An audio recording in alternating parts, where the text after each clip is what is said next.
अच्छा, last class में हमने डिस्कस किया था कंटिन्यूस फ्रीक्वेंसी डिस्ट्रीब्यूशन तक किया था, ऐसे ही है। ये टेबल हमने कंप्लीट किया था। इसमें हमने क्लास बाउंड्री देखी थी हमने, ठीक है। क्लास बाउंड्री के बाद class mark, relative frequency, cumulative frequency देखा था। साइज़ ऑफ क्लास इंटरवल भी देखा था हमने, कैसे निकालते हैं, ठीक है। अच्छा, अब इसके बाद बेटा एक चीज़ है जिसको हम कहते हैं ओपन एंडेड क्लासेस। बहुत ही इंपॉर्टेंट कॉन्सेप्ट है। अटक गया।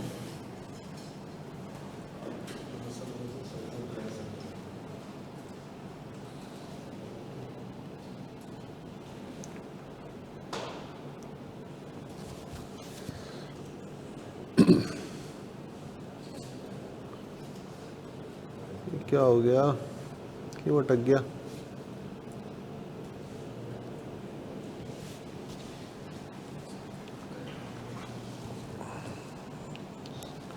स्क्रीन अटक गई है ना?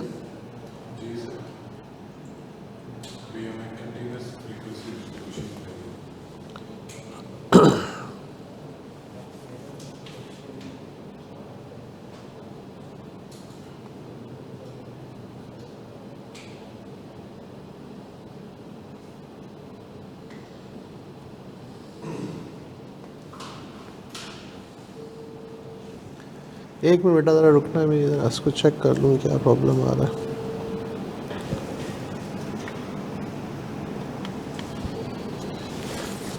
शायद भी ज़रा आइएगा क्लास में ना, ये स्क्रीन उसकी अटक गई है, बल्कि अब चल गई है। हाँ, चल गई शायद में। हाँ, चल गई, अटक गया था पहले, अब चल गई। ठीक है, ओके।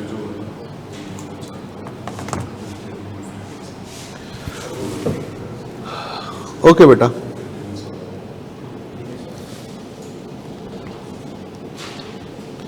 देखिए बेटा, अब जो एक बहुत इंपॉर्टेंट कॉन्सेप्ट है वो है ओपन एंडेड क्लासेस का। ओपन एंडेड क्लासेस कौन सी क्लासेस होती हैं? जिसमें हमारे पास एक एंड गिवन होता है और दूसरे एंड के बारे में कुछ नहीं बताया गया। जैसे फॉर एग्जांपल, ये हमारे पास एक फ्रीक्वेंसी डिस्ट्रीब्यूशन है।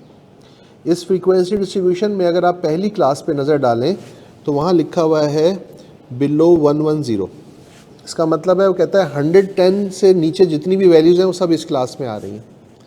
अच्छा, 110 आपके पास ये अपर लिमिट है, लोअर लिमिट के बारे में उसने कुछ भी नहीं बताया हुआ आपको। ठीक हो गया? तो इसको हम कहेंगे ये ओपन एंडेड है। इसी तरह लास्ट वाली क्लास देखें, ये लिखा हुआ है 140 एंड अबव, यानी 140 से अबव जितनी भी वैल्यूज़ हैं वो इस क्लास में आ जाएंगी। तो इस क्लास की लोअर लिमिट गिवन है, लेकिन अपर लिमिट के बारे में कुछ भी नहीं बताया हुआ। तो इसको हम क्या कहेंगे? ये ओपन एंडेड क्लासेस हैं। तो ये जो हमारे सामने एक फ्रीक्वेंसी डिस्ट्रीब्यूशन है, ये कौन सी वाली है? ओपन एंडेड है। एक बात, अब मसला ये है कि जब ओपन एंडेड क्लासिफिकेशन हो तो हमें क्या करना होता है? मिड पॉइंट निकालना होता है। अगर निकालना पड़ जाए तो यहाँ सेकंड वाली क्लास में मिड पॉइंट निकालने में मुझे कोई इशू नहीं होगा। Lower limit plus upper limit divide by 2, इसमें भी कोई इशू नहीं होगा, इसमें भी कोई इशू नहीं होगा। मसला कहाँ पर आएगा? पहली और लास्ट वाली क्लास में। मसला कहाँ आएगा भाई? देखिए ना, अगर मुझे मिड पॉइंट निकालनी है तो मुझे एक लिमिट तो चाहिए ना, ठीक है। तो इसके लिए हम क्या करते हैं? हम पहले क्लासेस को क्लोज करते हैं। क्या करते हैं? क्लासेस को क्लोज करते हैं। क्लोज करने का क्या तरीका है बेटा? अगर तो फर्स्ट क्लास को क्लोज करना है इसको, तो इसके लिए हम क्या करेंगे? सेकंड क्लास का जो भी डिफरेंस होगा, सेकंड क्लास का डिफरेंस कितना है? 10 यूनिट्स का है ना। तो हम फर्स्ट क्लास के लिए 10 यूनिट्स का डिफरेंस सपोज कर लेंगे। यहाँ पर अपर लिमिट है 110, तो 10 यूनिट्स पीछे चले जाएंगे। तो 10 यूनिट्स पीछे जाएंगे तो ये बन जाएगा 100। तो लोअर लिमिट हमने ले ली, क्लास हमारी क्लोज हो गई। कैसे क्लोज किया? जब भी फर्स्ट क्लास को क्लोज करना होगा तो सेकंड क्लास का डिफरेंस फर्स्ट क्लास के लिए मान लेंगे। अच्छा, अब आए लास्ट वाली क्लास के लिए। इसको हमने क्लोज करना है, तो इससे पहले वाली क्लास का डिफरेंस कितना है? तो इसके लिए भी हम 10 यूनिट्स का डिफरेंस मान लेंगे, यानी 140 लोअर लिमिट है तो इसको ले जाएंगे 150 तक। तो इस तरह से हम पहली और लास्ट क्लास को क्लोज कर लेंगे। क्लास को क्लोज करने का क्या तरीका है बेटा? अगर फर्स्ट क्लास है ओपन एंडेड तो सेकंड क्लास का डिफरेंस फर्स्ट क्लास के लिए मान लेंगे, और अगर लास्ट क्लास ओपन एंडेड है तो उससे सेकंड लास्ट का डिफरेंस उसके लिए मान लेंगे। क्लासेस क्लोज हो गई। और अब अगर मिड पॉइंट निकालना हो तो कैसे निकालेंगे? 100 plus 110 divided by 2 equals to 105। 110 plus 120 divided by 2 115। 120 plus 130 divided by 2 equals to 125। 130 plus 140 divided by 2 is 135. 140 plus 150 divided by 2 is 145. ठीक हो गया? ये हमने मिड पॉइंट्स निकाल लिए। बेटा इसमें कोई प्रॉब्लम आपको समझ में आ गया? अब मैं आपके सामने 2-3 क्वेश्चन लिख रहा हूँ, आपने उसमें क्या करना है, उन क्लासेस को क्लोज करना है, क्लोज करके मुझे मिड पॉइंट निकाल के दिखा देना। ठीक हो गया? चलिए देख लेते हैं।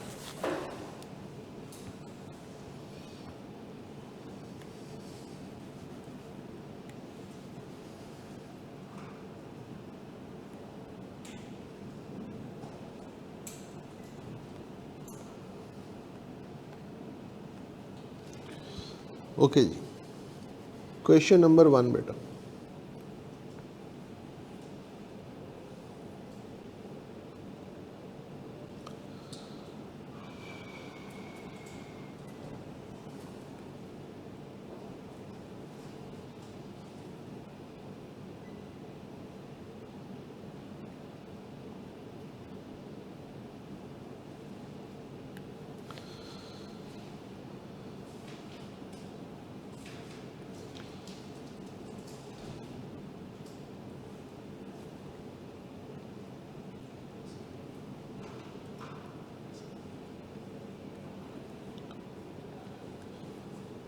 Zero to 10, 10 to 20, 20 to 30।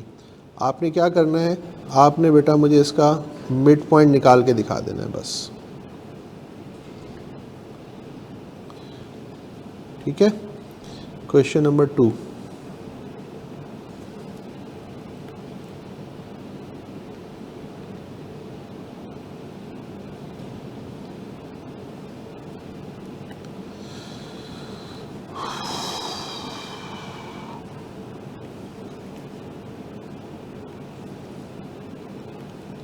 Five to 10, 10 to 15, 15 to 20, frequency और मिड पॉइंट। फ्रीक्वेंसी का हमें कोई ज़रूरत नहीं है, सिर्फ आपने मिड पॉइंट निकाल के दिखाने।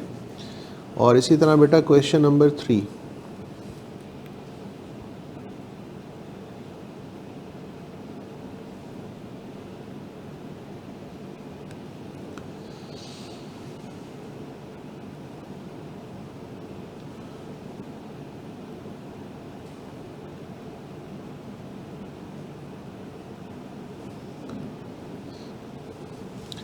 बेटा ये 3 क्वेश्चन मैंने आपके सामने लिखे हैं। हाँ बेटा हो सकती है, क्यों नहीं हो सकती?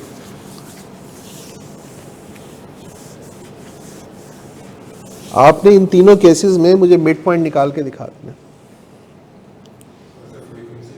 फ्रीक्वेंसी की जरूरत नहीं, सिर्फ मिड पॉइंट चाहिए मुझे बस।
जी बेटा।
जी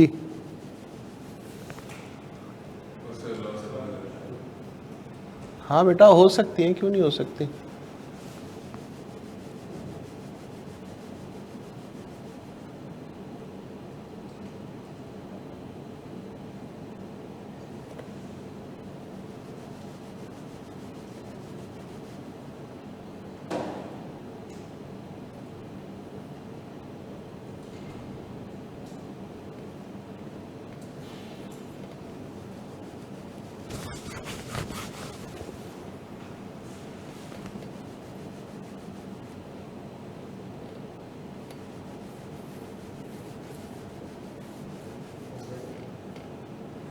डन।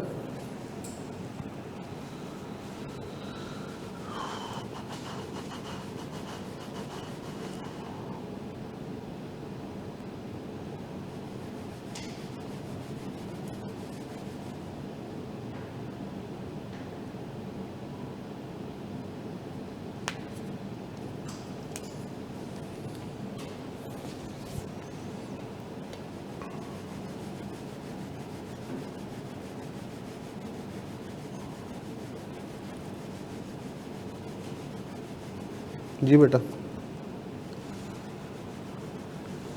जी लिखवाएंगे। -5,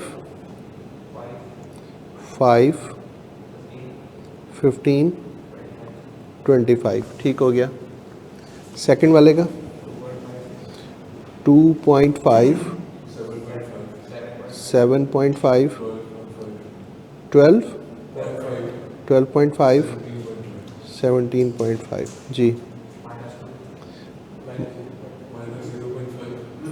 एक में -0.5 भी लिख लेता हूँ, आपका -2 है। जी 2.5, 7 आ जाएगा और 12 आ जाएगा। बेटा किसी का इससे चेंज है तो मैं वो भी लिख सकता हूँ यहाँ पे। आप लोग जो ऑनलाइन बैठे हुए हैं बेटा, आप लोगों ने क्या लिखा? सेम है सबका।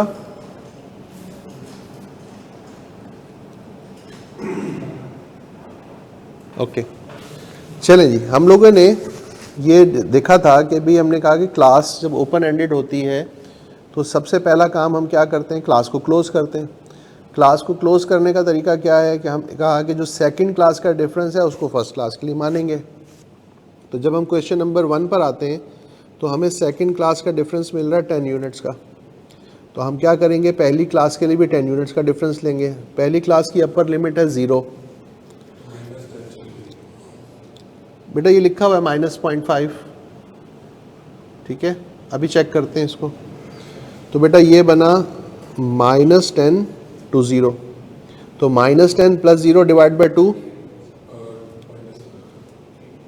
0 + 10 डिवाइड बाई 2, 15, 25, मसला सेटल। अब आ जाए यहाँ पर। यहाँ पर क्या था बेटा, सेकंड क्लास का डिफरेंस था 5 यूनिट्स का। फर्स्ट क्लास की अपर लिमिट है 5, तो 5 यूनिट्स पीछे गए तो कहाँ तक जाएंगे, तो 0 + 5 डिवाइड बाई 2, 2.5, ये 7.5, 12.5, 17.5, बिल्कुल सही है। अच्छा अब आ जाए यहाँ पर।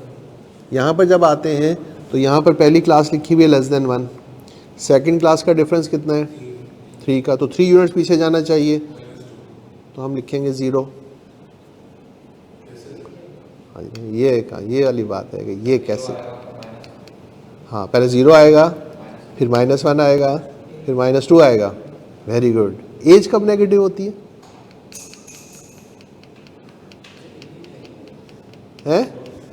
एज कब नेगेटिव होती है?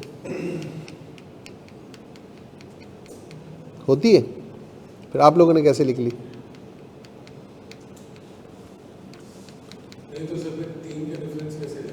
हाँ देखिए ये अच्छा सवाल है, फिर 3 का डिफरेंस कैसे लें? देखो बेटा, अब देखें ना, अब एक नई चीज़ आ गई हमारे सामने। अब मसला ये है कि हमारा जो डिफरेंस है वो ऐसा है कि वो हमें माइनस में ले जाने की कोशिश कर रहा है, लेकिन जब ऊपर वेरिएबल का नाम पढ़ते हैं तो वो माइनस में हो नहीं सकता। तो अब चाहे सेकंड क्लास का डिफरेंस 3 के बजाय 30 भी होता, तब भी हम 0 पे रुक जाते।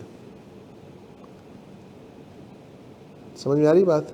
तो जब अच्छा यहाँ ये हो गया 0 to 1, तो ये क्या बन जाएगा 0.5। ठीक हो गया। अब सवाल ये है कि आप कह सकते हैं कि भाई फिर पहले वाले क्वेश्चन में आप माइनस में क्यों चले गए? यहाँ पर आप पूछना चाहें तो आप पूछ सकते हैं भाई यहाँ पे माइनस में वैल्यूज क्यों ली क्वेश्चन नंबर 1 में? वहाँ पे सिर्फ क्लासेस लिखा हुआ है, वेरिएबल का नाम नहीं लिखा हुआ। तो जब उसने वेरिएबल का नाम नहीं लिखा तो माइनस में जा रहे हैं तो हम चले गए। मुझसे पूछकर लिखा था तो मैंने तो माना नहीं किया, मैंने कहा हाँ माइनस में वैल्यूज हो सकती हैं, तो लिखी तो जा सकती हैं, यहाँ लिखी ना हमने माइनस में वैल्यू। तो अब वर्किंग रूल क्या बना? अब वर्किंग रूल क्या बना? वर्किंग रूल ये बन गया कि भाई अगर तो पहली क्लास ओपन एंड है तो सेकंड क्लास का डिफरेंस पहली क्लास के लिए सपोज कर लो, एक बात। फिर उसके साथ साथ ये भी देखो कि ऊपर वेरिएबल का नाम तो नहीं लिखा हुआ। अगर तो वेरिएबल का नाम लिखा हुआ है तो फिर आपको ये देखना पड़ेगा कि माइनस में जा सकती हैं वैल्यूज़ की नहीं जा सकती। यानी फॉर एग्जांपल यहाँ एज के बजाय टेम्परेचर लिखा हुआ होता तब आपका आंसर बिल्कुल सही था, क्योंकि टेम्परेचर माइनस में हो सकता है। समझ में आ रही? नहीं, ये भी नहीं जा सकती। वेजेस भी माइनस में नहीं होती। वेजेस का माइनस में मैं कह दूँ आप मैंने आपको काम करा के कहूँ भाई जी -10 रुपये, हो सकता है? वेजेस कब माइनस में होती है? वेजेस भी नहीं होती। हाँ, तो अब ये है कि यहाँ पर फॉर एग्जांपल 5 का डिफरेंस था ना, तो हम पहुँचे ही 0 पर, तो मसला नहीं हुआ। लेकिन अगर फर्स्ट करें सेकंड क्लास का डिफरेंस 10 यूनिट्स का होता, तब क्या हम -5 पे जाते? नहीं, तब भी हम 0 पे जाके रुक जाते। तो वर्किंग रूल ये है बेटा कि सेकंड क्लास का डिफरेंस फर्स्ट क्लास के लिए मानेंगे, और उसके साथ साथ हम ये भी देखेंगे कि वो वेरिएबल माइनस वैल्यूज़ लेता भी है कि नहीं लेता। तो अगर माइनस वैल्यूज़ ले सकता है तो चले जाएंगे, अदरवाइज 0 पे जाके रुक जाएंगे। क्लियर हो गई बात बेटा सबको? ठीक है। तो बेटा ये ओपन एंडेड क्लासेस जो हैं ये बहुत इंपॉर्टेंट कॉन्सेप्ट है, और एग्जाम में इसके ऊपर क्वेश्चन आ जाता है। यानी इस टाइप की क्लासिफिकेशन हमारे सामने आ जाती है, और जब वो आएगी तो अगर हमें उसका कॉन्सेप्ट नहीं होगा तो फिर हम वहाँ पे गड़बड़ कर देंगे, तो हमारा आंसर मैच नहीं करता फिर। ठीक हो गया? चलें आगे चलें। चलें, कहाँ गया?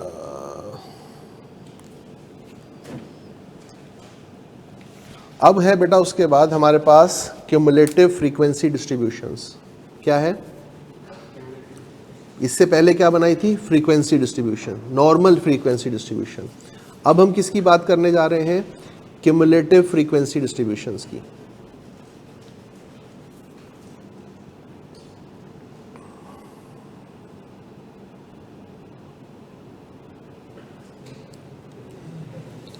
अच्छा, ये क्यूमुलेटिव फ्रीक्वेंसी डिस्ट्रीब्यूशंस की हमें क्यों ज़रूरत पड़ती है, इसको यूँ समझ लें बेटा, ज़रा देखें।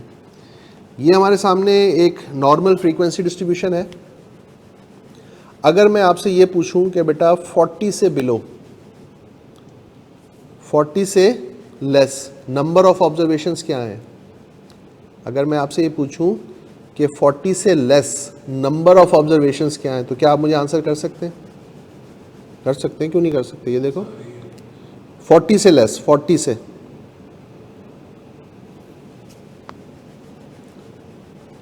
देखो बेटा ये लिखा हुआ है 10 से लेके 19 तक कितनी है?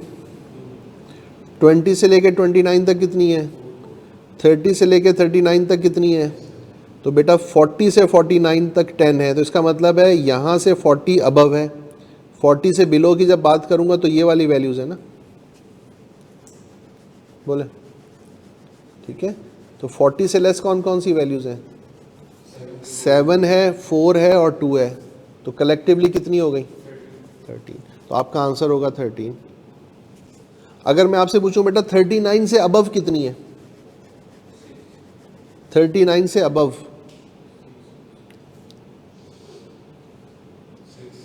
6 नहीं, नंबर ऑफ ऑब्जर्वेशंस 10 + 16 + 8 + 3 कितनी हो गई? 37। आपने इस क्वेश्चन को आंसर तो कर लिया, लेकिन आपको इस क्वेश्चन को आंसर करने के लिए क्या करना पड़ा? कुछ वैल्यूज़ को ऐड सब्ट्रैक्ट करना पड़ा। आंसर तो हो गया। तो क्यूमुलेटिव फ्रीक्वेंसी डिस्ट्रीब्यूशंस जो होती हैं वो इस किस्म के क्वेश्चंस को डायरेक्टली आंसर कर देती हैं।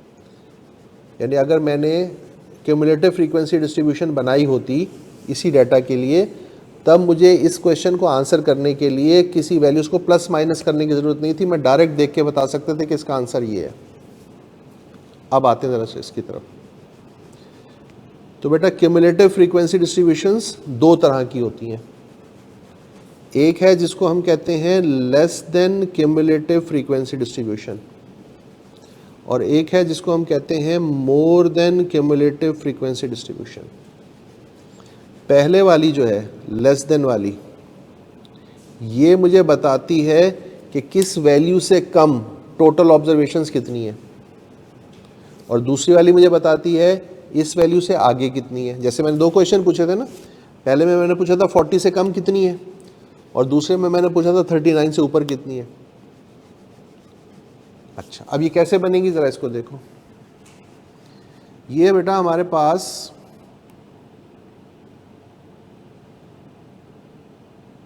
सर हमने पिछले चार्ट में जो क्यूमुलेटिव फ्रीक्वेंसी बनाई थी वो अलग थी। वो तो हाँ वही यूज़ करेंगे यहाँ पे, उसका अब थोड़ा सा उसका एक यूज़ समझेंगे। देखिए याद रखिएगा बेटा, ये जो क्यूमुलेटिव फ्रीक्वेंसी डिस्ट्रीब्यूशंस होती है ना, ये बनती हैं किससे? क्लास बाउंड्री से। एक बात। उसके बाद दूसरी चीज़ है, पहली हमने बनाई है less than cumulative frequency distribution. पहली कौन सी बना रहे? Less than cumulative frequency distribution बनती है अपर क्लास बाउंड्री से। किससे बनती है?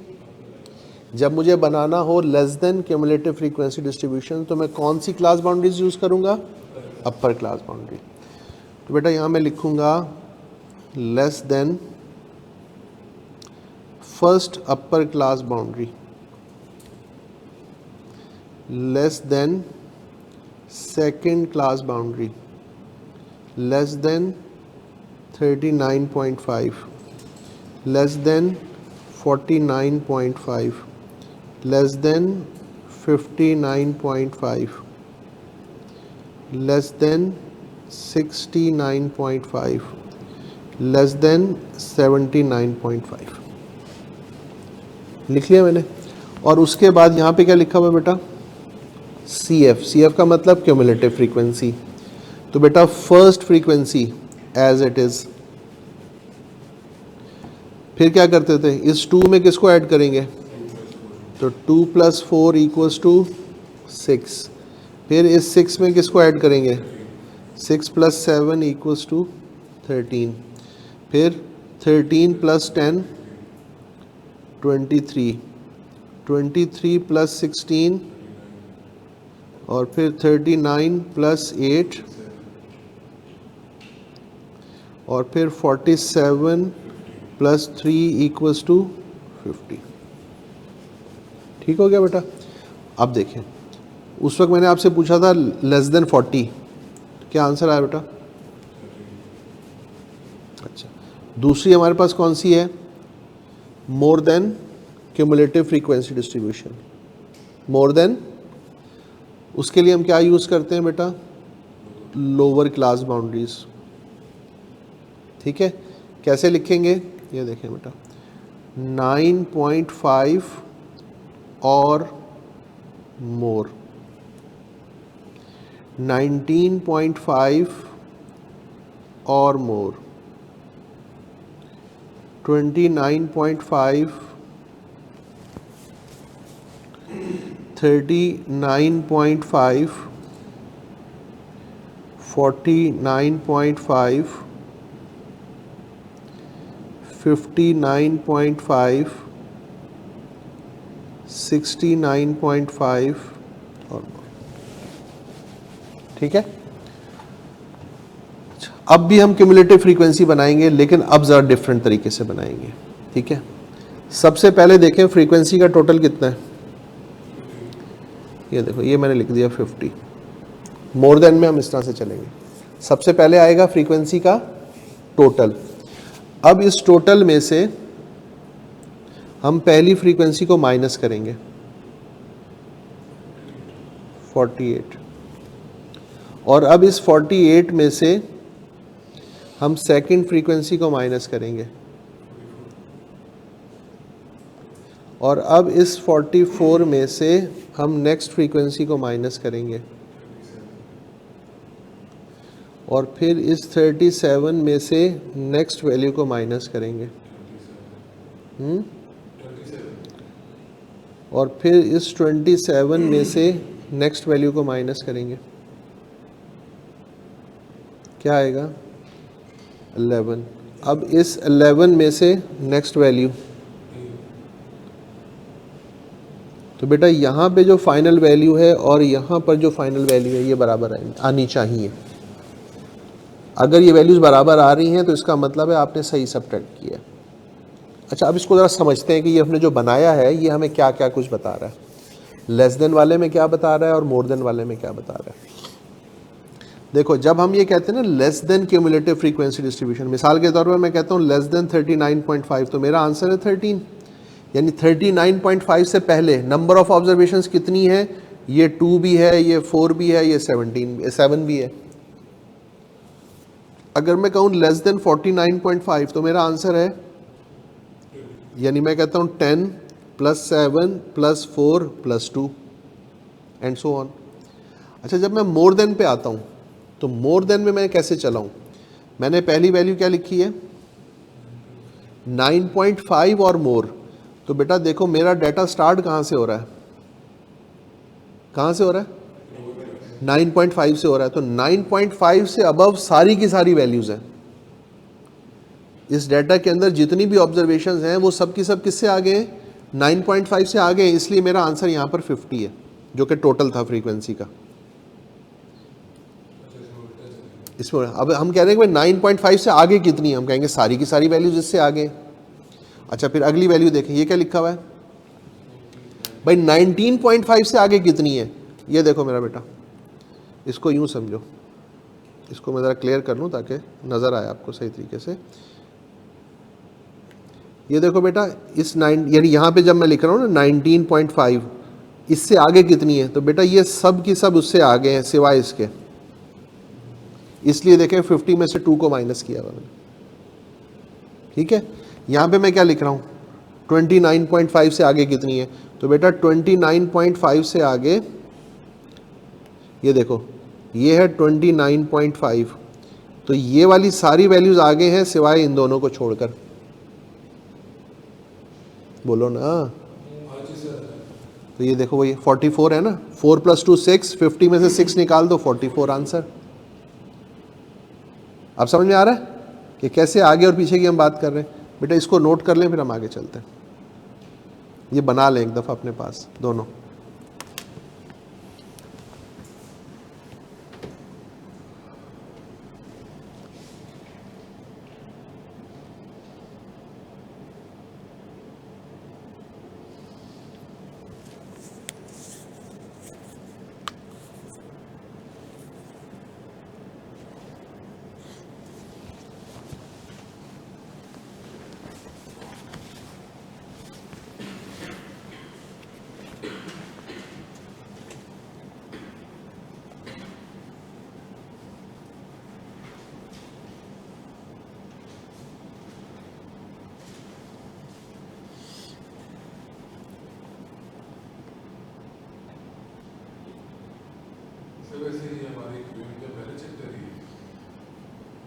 अभी मतलब समझो स्टैट्स वाले पोर्शन में हम पहली चीज़ पढ़ रहे हैं।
जल्दी नोट कर लें उठो।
हाँ भाई, हो गया।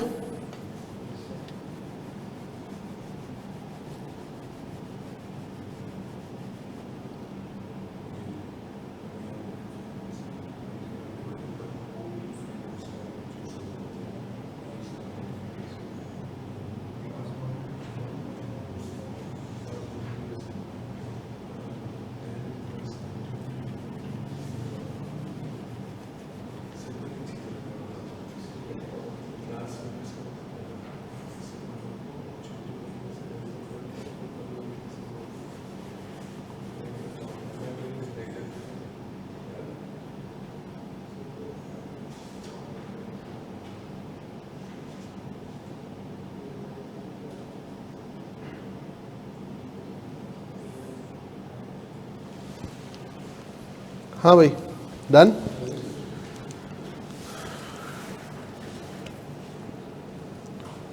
चलें आगे। अच्छा बेटा, अब यहाँ तक अगर आप देखें तो ये हमारा क्या है, हमारी जो टेबुलर रिप्रेजेंटेशन थी ना वो कंप्लीट हो गई। अभी तक हमने जो कुछ पढ़ा है उस पर अगर आप एक नज़र डालें तो हमने बेसिकली क्या बात की है अब तक। हमने सबसे पहले समझा है कि डाटा होता क्या है, फिर हमने कहा कि जी डाटा क्वालिटेटिव भी होता है, क्वांटिटेटिव भी होता है। क्वांटिटेटिव में जब आए थे तो फिर हमने कहा था ये डिस्क्रीट भी होता है, ये कंटिन्यूस भी होता है, ठीक है। फिर हमने कहा डाटा प्राइमरी भी होता है, सेकेंडरी भी होता है। फिर हमने पॉपुलेशन को देखा, हमने सैंपल को देखा, फिर हमने पॉपुलेशन की कैरेक्टरिस्टिक पैरामीटर देखी, सैंपल की कैरेक्टरिस्टिक स्टैटिस्टिक देखी, ये सब कुछ देखा हमने। अब उसके बाद क्या कहानी है, उसके बाद कहानी ये है कि हमने कहा कि भाई डाटा को प्रेजेंट करने के हमारे पास कौन कौन से तरीके हैं। तो एक हमने कहा टेक्सचुअल है, एक हमने कहा टेबुलर है, एक हमने कहा ग्राफिकल है। टेक्सचुअल हम कब यूज़ करते हैं, जब क्वालिटेटिव डाटा हो, और टेबुलर क्वांटिटेटिव के लिए। और टेबुलर के अंदर फिर हमने देखा सबसे पहले डिस्क्रीट फ्रीक्वेंसी डिस्ट्रीब्यूशन, फिर हमने देखा continuous frequency distribution. Continuous frequency distribution के अंदर फिर हमने मिड पॉइंट निकालना सीखा, हमने क्लास बाउंड्रीज बनानी सीखी, हमने रिलेटिव फ्रीक्वेंसी देखी, हमने क्यूमुलेटिव फ्रीक्वेंसी देखी, हमने साइज ऑफ क्लास इंटरवल निकालना सीखा। उसके बाद फिर हमने ओपन एंडेड क्लासेस देखी, उनको क्लोज करके मिड पॉइंट निकालने का तरीका देखा। और फिर उसके बाद अब हमने देखी cumulative frequency distributions, less than cumulative frequency भी देख ली, मोर देन भी देख ली। तो ये डाटा की टेबुलर रिप्रेजेंटेशन हमारी कंप्लीट हो गई है। तो अब उसके बाद तीसरी कौन सी रह जाती है, ग्राफिकल। नहीं, बस उसकी ज़रूरत ही नहीं है। स्टैटिस्टिक्स में मेनली हम जो है ना वो इससे बात करते हैं, क्वांटिटेटिव डाटा पे ज़्यादा डील करते हैं। ये चीज़ क्लियर हो गई।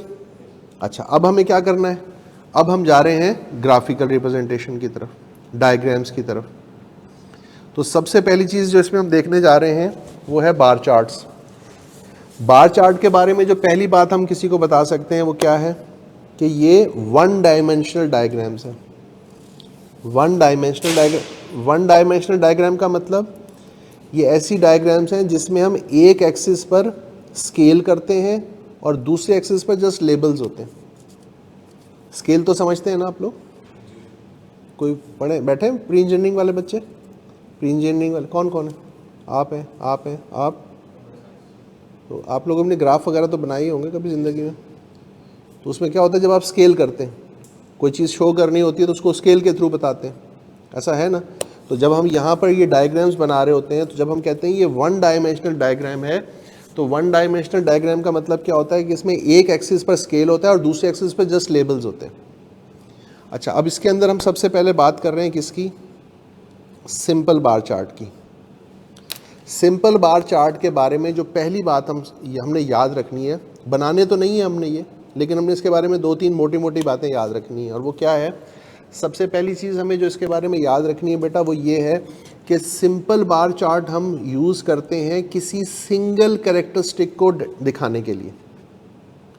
डायग्राम्स क्या होती हैं, उस डाटा की पिक्चर है, ठीक है। तो हम जब किसी सिंगल कैरेक्टरिस्टिक को दिखाना चाहते हो ग्राफ के ऊपर, तो हम क्या यूज़ करते हैं, सिंपल बार चार्ट। एक बात। दूसरी बात यह है कि सिंपल बार चार्ट को आप वर्टिकली भी बना सकते हैं और हॉरिजॉन्टल भी बना सकते हैं, दोनों तरीके से बनाया जा सकता है।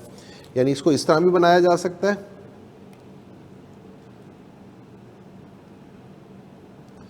पहला केस ये देखें,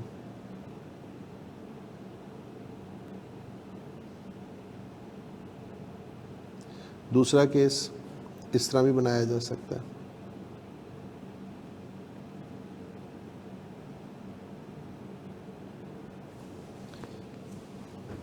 वर्टिकली भी बनाया जा सकता है और हॉरिजॉन्टली भी बनाया जा सकता है। ठीक हो गया। अब आ जाए ज़रा इसमें, ये देखें, ये आपके सामने पहली एग्जाम्पल है। क्या कहता है वो, draw a simple bar diagram to represent the profits of a bank for 5 साल का प्रॉफिट दिखाना चाहते हैं। एक ही कैरेक्टरिस्टिक है, ये आ जाए, ये आपके सामने बना हुआ। अब आप इसमें देखें कि वाई एक्सिस पर आपको स्केल नज़र आ रहा है, लेकिन एक्स एक्सिस पर आपको स्केल नज़र नहीं आ रहा, जस्ट लेबल लिखे हुए। ये जो 1989 लिखा हुआ है, इसका मतलब ये नहीं है कि 0 से लेके यहाँ तक का डिस्टेंस 1989 है, ये मतलब नहीं है इसका। ये है बेसिकली 1989 का प्रॉफिट हम यूँ दिखा रहे हैं। यहाँ पर हम क्या दिखा रहे हैं, 1990, 1991, 1992, 1993 ईयर वाइज प्रॉफिट दिखा रहे हैं। सिंपल बार डायग्राम किसी एक कैरेक्टरिस्टिक को दिखाने के लिए वर्टिकली भी बन सकती है, हॉरिजॉन्टल भी बन सकती है। एक एक्सिस पर स्केल है, दूसरे एक्सिस पर लेबल्स हैं। सेकंड देखिए बेटा, क्या है, multiple bar chart. Multiple bar chart बनाते हैं जब हमने दो कैरेक्टरिस्टिक्स को कंपेयर करके दिखाना हो। मिसाल के तौर पर एक किसी मुल्क का इंपोर्ट और एक्सपोर्ट का डाटा है, इंपोर्ट और 1991 में इंपोर्ट आपके पास इतने यूनिट्स थी, एक्सपोर्ट इतने यूनिट्स थी। 1992 में ये इंपोर्ट थी, ये एक्सपोर्ट थी। तो ईयरली बेसिस पर हमारे पास दो तरह के डाटा आ रहे हैं, एक इंपोर्ट का आ रहा है, एक्सपोर्ट का आ रहा है, और दोनों को कंपेयर करके दिखाना है। ये देखें बेटा, अब क्या है, ये देखें, अब 1991 के लिए हमने दो बार बनाए हैं। वो दोनों बार आपस में तो कनेक्टेड है, लेकिन 1992 के बार से डिफरेंट है। ठीक है, अच्छा, अब इनमें से पता कैसे चलेगा कौन सा बार इंपोर्ट को दिखा रहा है और कौन सा बार एक्सपोर्ट को दिखा रहा है? तो उसके लिए हमने की बना दी। इस की को देख के हमें पता चल जाएगा कि कौन सा बार इंपोर्ट का है, कौन सा बार एक्सपोर्ट का है। ठीक हो गया। ये देखिए, यहाँ से देखें हमें पता चल रहा है कि भाई हमारी जो इंपोर्ट है वो इंक्रीज़ हो रही है, और यहाँ से देखें हमारी एक्सपोर्ट भी इंक्रीज़ हो रही है। लेकिन एक चीज़ बड़ी कॉमन नज़र आ रही है, ईयर वाइज दोनों चीज़ें बढ़ रही हैं, लेकिन दोनों का डिफरेंस तकरीबन कांस्टेंट है। चेक करें, ऑलमोस्ट, यानी हम कोशिश करते हैं अपनी एक्सपोर्ट्स को बढ़ाने की, तो तकरीबन उसी रेशो से हमारी इंपोर्ट भी बढ़ जाती है। तो आप देखें दोनों का गैप तकरीबन बराबर चल रहा है ओवरऑल, अगर आप नोटिस करें। तो ये चीज़ें जो हैं, ये जो डायग्राम्स होती हैं, ये आपको अंडरस्टैंडिंग बेटर कर देती हैं ज़रा। यानी ये चीज़ अगर हम टेबल से जाके निकालने की कोशिश करें, तो वहाँ पर भी हम ये क्या करना पड़ेगा, इनके डिफरेंसेस लेने पड़ेंगे ना। डिफरेंस लेंगे, डिफरेंस लेंगे, डिफरेंस लेंगे, कैलकुलेशंस करनी पड़ेंगी, फिर जाके देखना पड़ेगा। यहाँ पर एक नज़र डालती है आपको नज़र आ जाती है, पूरी सिचुएशन आपके सामने क्लियर हो जाती है। नेक्स्ट है बेटा आपके पास component bar chart. Component bar chart के लिए क्या कर रहे हैं हम देखें। अब जो हमारे पास डाटा है उसकी क्या सिचुएशन है। हमारे पास क्रॉप्स हैं, कितनी है, तीन क्रॉप्स हैं, चौथा उसका टोटल है। कौन कौन सी है, वीट है, बार्ले है, ओट्स है। 1991 में हमारे पास 34 units, 18 units, 27 units, total crop थी हमारे पास 79। आप चाहें तो इस डाटा के लिए मल्टीपल बार चार्ट बना सकते हैं, अगर बनाना चाहें जैसे पहले बनाया था। फ़र्क क्या होगा, पहले हमने 2 बार बनाए थे, अब हमें 1991 के 3 बार बनाने पड़ेंगे, वो तीनों कनेक्टेड होंगे। कितने साल का डाटा है, तो हर साल के 3 बार बनाएंगे, इसका मतलब है हमें टोटल 12 बार्स बनाने पड़ेंगे। तो ज़रा वो जो एक डायग्राम का जो मकसद है ना, वो फुलफ़िल नहीं होता, यानी बहुत ज़्यादा कॉम्प्लिकेट हो जाएगी चीज़। डायग्राम्स बनाते रहो। तो अब क्या कर सकते हैं, एक आसान तरीका है, हम एक कंपोनेंट बार चार्ट बना देते हैं। अच्छा, कंपोनेंट बार चार्ट देखने में कैसा लगता है, जैसे सिंपल बार चार्ट होता है, सिंगल बार है। लेकिन अब फ़र्क क्या है, अब फ़र्क ये है कि हमने एक काम किया कि 1991 का एक बार बनाया जिसकी हाइट कितनी है, 79। उस 79 के 3 हिस्से कर दिए, वीट, बार्ले, ओट्स। ये देखें, और ये 3 हिस्से हमने कैसे दिखा दिए, 3 कलर से दिखा दिए। पता कैसे चलेगा, उसके लिए की बना दी।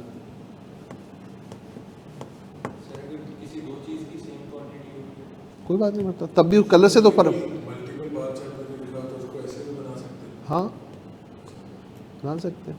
मतलब उसमें क्या होगा, यहाँ पे 3 बॉक्स बन रहे हैं, वहाँ 2 बन जाएंगे, बात वही आ जाएगी। मकसद कहने का है कि डिफरेंट तरीके हैं ना चीज़ों को दिखाने के, तो ये कोई ये यूज़ कर लेगा, कोई वो यूज़ कर लेगा। असल चीज़ क्या है, असल चीज़ ये है कि हम एक नज़र डालें, हमें चीज़ें समझ में आ जाए। डायग्राम्स क्या करती हैं, हमारी अंडरस्टैंडिंग को बेटर कर देती हैं। जैसे आप लोगों ने, कोई है बायो पढ़ने वाला, किसी ने पढ़ी बायोलॉजी? आप में से कोई बच्चा नहीं है। बायोलॉजी के अंदर क्या होता है, कहते हैं डायग्राम्स बनाओ। डायग्राम बनाते हैं तो हर चीज़ समझ में आना शुरू हो जाती है, ये चीज़ कहाँ से चलेगी, कैसे चलेगी। वो डाइजेस्टिव सिस्टम बनाओ जी, क्या कौन कौन से सिस्टम होते थे, फलाना सिस्टम बनाओ जी, ब्रेन का क्या होता है, नर्वस सिस्टम बनाओ, कैसे काम करता है, डायग्राम्स बनी हुई हो आसानी से। शायद हमारे पास ऑनलाइन में कोई बच्चा बैठा हो मेडिकल का, डायग्राम्स बनी होती है, समझ में आसानी से आती है। वैसे मैं आपको बताता रहा हूँ कि जी यहाँ से चलेगी खुराक, यहाँ पहुँचेगी, ये काम करेगी, लेकिन अगर डायग्राम बनी हुई हो तो आपको पता चल जाता सारा कुछ। तो डायग्राम्स बेसिकली क्या काम करती हैं, आपकी वर्किंग को आसान कर देती हैं, अंडरस्टैंडिंग को ज़रा ईजी कर देती हैं। ये क्या है बेटा, पाई चार्ट। पाई चार्ट को पाई चार्ट क्यों बोलते हैं, क्योंकि इसकी शक्ल पाई जैसी होती है। जब इसकी शक्ल पाई जैसी होती है तो इसका मतलब है यहाँ पर हम डाटा को किस तरह से दिखाते हैं। ये क्या हुआ,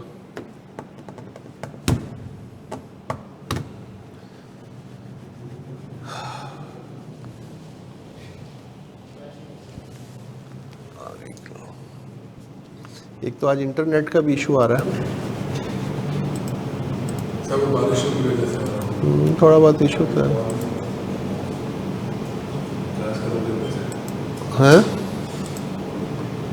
सर नेट जा रहे तो क्लास खत्म। बस एंड वैसे भी क्लास एंड ही कर रहा हूँ, एक बस ये बस पाई चार्ट पढ़ा के आज खत्म कर दूंगा, आगे फिर इंशाल्लाह नेक्स्ट क्लास में चलेंगे। हाँ बेटा स्क्रीन आ गई ना वापस आप लोगों के लिए, ओके। तो यहाँ पर जब हम एंगल कैलकुलेट कर रहे होते हैं तो फिर बेटा एंगल के लिए क्या फॉर्मूला है, part divide by total multiplied by 360। ये देखें फॉर एग्जांपल हमारे पास ये डाटा है, कैलकुलेटर है, आप लोगों ने लिए कैलकुलेटर, नहीं लिए होंगे अभी तक, है ना, ऐसा काम तो करना नहीं ना हमने। देखो बेटा ये डाटा है हमारे पास, टोटल 1500 रुपीज़ हैं। इस 1500 को हम इस तरीके से खर्च करते हैं, फूड पर, क्लॉथिंग पर, हाउस रेंट पर, फ्यूल एंड रेंट पर, मिसलेनियस पर। इस डाटा को हमने दिखाना है एक पाई चार्ट की फॉर्म में, तो इसके लिए हमें क्या करने होंगे, एंगल कैलकुलेट करने होंगे। तो जब एंगल कैलकुलेट कर रहे होंगे तो बेटा फूड के लिए जब हम कैलकुलेट करेंगे तो फूड है हमारे लिए part divide by total multiplied by 360, कितना 144। नेक्स्ट है बेटा 100 divided by total multiplied by 360, 24। फिर है 400 डिवाइडेड बाय 1500 मल्टीप्लाइड बाय 360, 96। ये सेम है वैल्यू 24। और बेटा यहाँ पर है 300 divided by 1500 multiplied by 360, 72। Total बेटा इसका आ जाएगा 360। अच्छा पाई चार्ट के बारे में एक दो बातें जो आपको जहन में रखनी है। सबसे पहले जब आप कोई सर्कल बनाएंगे डाटा को दिखाने के लिए तो उस सर्कल का रेडियस कितना होना चाहिए, ये एक क्वेश्चन है। ये देखो बेटा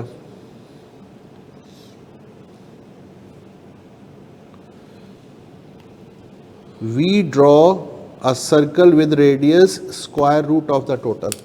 जो नोट करने की बात है वो ये है, जब आप पाई चार्ट का सर्कल बना रहे होंगे तो उस सर्कल का रेडियस कितना रखेंगे, जो आपका डाटा का टोटल है उसका स्क्वायर रूट ले लेंगे, तो जो आपका आंसर है उतना रेडियस होना चाहिए, मतलब 1500 का स्क्वायर रूट लेंगे। ठीक हो गया एक बात। दूसरी चीज़, एंगल जब आप बना रहे होते हैं तो क्लॉकवाइज बनाएंगे या एंटी क्लॉकवाइज बनाएंगे। नॉर्मली हम एंटी क्लॉकवाइज बनाते हैं। ये देखो ये लिखा हुआ बेटा, the arrangement of the sectors is usually anti clockwise. Angle calculate कैसे होगा, part divided by total multiplied by 360। वापस क्या हो गई बेटा,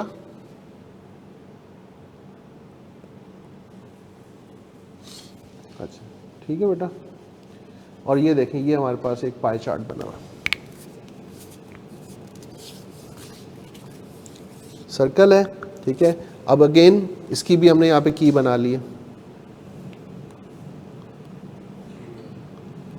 इसमें से ये देखें ये फूड है, ये मिसलेनियस का है, ये क्या है फ्यूल एंड रेंट है, ये हाउस रेंट है, ये क्या है आपका क्लॉथिंग।